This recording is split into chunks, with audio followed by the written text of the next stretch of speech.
साथियों, इस वीडियो में हम आपके लिए एक बहुत बड़ी खबर लेकर हाजिर हुए हैं और एक तरह से अगर कहें तो ये ब्रेकिंग न्यूज़ है। वो है पश्चिम बंगाल से। पश्चिम बंगाल में इसी साल विधानसभा का चुनाव होना है और उस विधानसभा चुनाव के तारीखों का ऐलान से पहले पहले पश्चिम बंगाल की राजनीतिक में एक नया भूचाल आ चुका है। वो भूचाल क्या है साथियों, वो हम आपको बताएंगे। चुनाव से पहले कल 31 जनवरी 2026 है और कल का दिन पश्चिम बंगाल के मुसलमानों के लिए, कल का दिन पश्चिम बंगाल की राजनीति के लिए एक बहुत बड़ा दिन होने वाला है।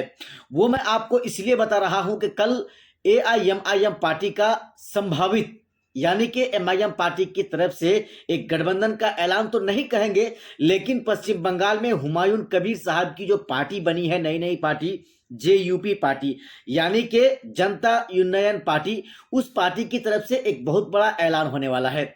और साथियों, चौंकने वाली बात नहीं है, वो ऐलान एआईएमआईएम पार्टी के साथ गठबंधन का ऐलान होगा, इस बात का लगभग मुहर लग चुका है। बस कल के दिन का इंतजार है। कल जैसे ही प्रोग्राम शुरू होगा, वहां पर एमआईएम पार्टी के इमरान सोलंकी साहब भी वहां पर शायद शामिल हो सकते हैं, ऐसी बातें निकलकर सामने आ रही है। साथियों, हम आपको बताएं, पश्चिम बंगाल 2026 चुनाव से पहले बड़ी तादाद में बहुत सारे लोग एमआईएम पार्टी में शामिल हो रहे हैं और खास करके कल का जो प्रोग्राम होगा, कल के प्रोग्राम में एआईएमआईएम पार्टी का दामन तकरीबन 1000 से भी ज्यादा लोग थामेंगे, यानी कि लोग एमआईएम पार्टी का दामन थामेंगे। एमआईएम जो है बिहार में एक बड़ी कामयाबी के बाद अब पश्चिम बंगाल में एमआईएम पार्टी कामयाबी करने के सोच में है। पश्चिम बंगाल के बाद फिर उत्तर प्रदेश में जाना है एमआईएम पार्टी को। तो साथियों, कल का दिन जो है वो बहुत ही अहम रहने वाला है, अहम होने वाला है, क्योंकि एमआईएम पार्टी के साथ गठबंधन का ऐलान हुमायूं कबीर साहब करेंगे। हालांकि ये अंदर की बात है, कुछ तस्वीरें हैं जो हम आपको भी दिखा रहे हैं, जिसमें आप देखेंगे कि हुमायूं कबीर साहब बैठे हैं, उसके एक साइड में आदिल हसन साहब जो एमआईएम पार्टी के नेशनल प्रवक्ता हैं वो बैठे हुए हैं, और उसके बाद एक तरफ आप देखेंगे इमरान सोलंकी साहब जो पश्चिम बंगाल के एमआईएम पार्टी के प्रदेश अध्यक्ष हैं।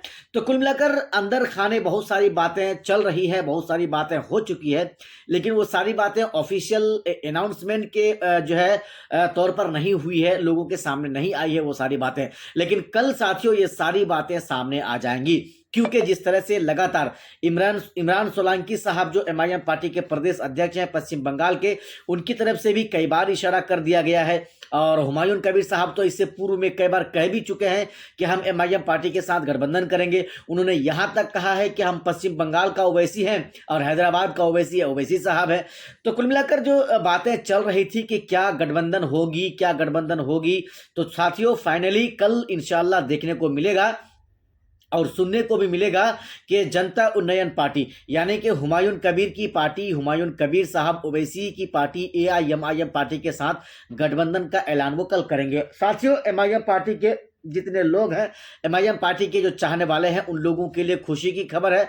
और जिस तरह से पश्चिम बंगाल में लोग हर दिन एमआईएम पार्टी में शामिल हो रहे हैं, एमआईएम पार्टी को मजबूती प्रदान कर रहे हैं, तो साथियों वो हम क्या ही आपको बताएं, आप खुद इस चीज को समझ सकते हैं। पश्चिम बंगाल का मुसलमानों को सोच समझकर फैसला करना है कि पश्चिम बंगाल का मुसलमान किसके साथ जा रहा है। क्या पश्चिम बंगाल का मुसलमान ओवैसी और ओवैसी के गठबंधन के साथ जाएगा, या फिर पश्चिम बंगाल का मुसलमान टीएमसी के साथ ही जाना चाहेगा। हालांकि साथियों, पश्चिम बंगाल का मुसलमान अगर सोच समझकर फैसला नहीं लिया तो पश्चिम बंगाल में कुछ भी हो सकता है और कुछ भी कहना संभव नहीं है, यानी कि असंभव सा लग रहा है। आप अच्छी तरह से जानते हैं कि एमआईएम पार्टी वाले जो है मजबूती के साथ चाहे जहां भी चुनाव लड़ते हैं। बिहार में आपने हाल ही में देख ही लिया 2025 में किस तरह से धमाकेदार एमआईएम पार्टी को यहां पर जीत हासिल हुई। ठीक इसी तरह से एमआईएम पार्टी पश्चिम बंगाल में भी जो है उसी तरीके पर चल रही है। बिल्कुल उसी तरह से जो है सदस्यता अभियान का काम चलाना शुरू कर चुकी है। एमआईएम पार्टी के जो भी वहां पर, चाहे वो बड़े बड़े जो है लीडरान हो, बड़े कार्यकर्ता हो या छोटे कार्यकर्ता, सब के सब एमआईएम पार्टी को एक मजबूती प्रदान करने के लिए लगे हुए हैं और सब एमआईएम पार्टी की तरफ से भरपूर प्रयास कर रहे हैं, कोशिश कर रहे हैं कि एमआईएम पार्टी को एक अच्छी जो है जीत हासिल हो। एमआईएम पार्टी जो है जनता यूनियन पार्टी के साथ गठबंधन करके उनको एक बहुत बड़ी कामयाबी मिले। लेकिन साथियों, यहाँ पर बात यह है कि क्या पश्चिम बंगाल का मुसलमान ओवैसी पर भरोसा करेगा, क्या पश्चिम बंगाल का मुसलमान हुमायूं कबीर के ऊपर भरोसा करेगा, ये देखने वाली बात होगी।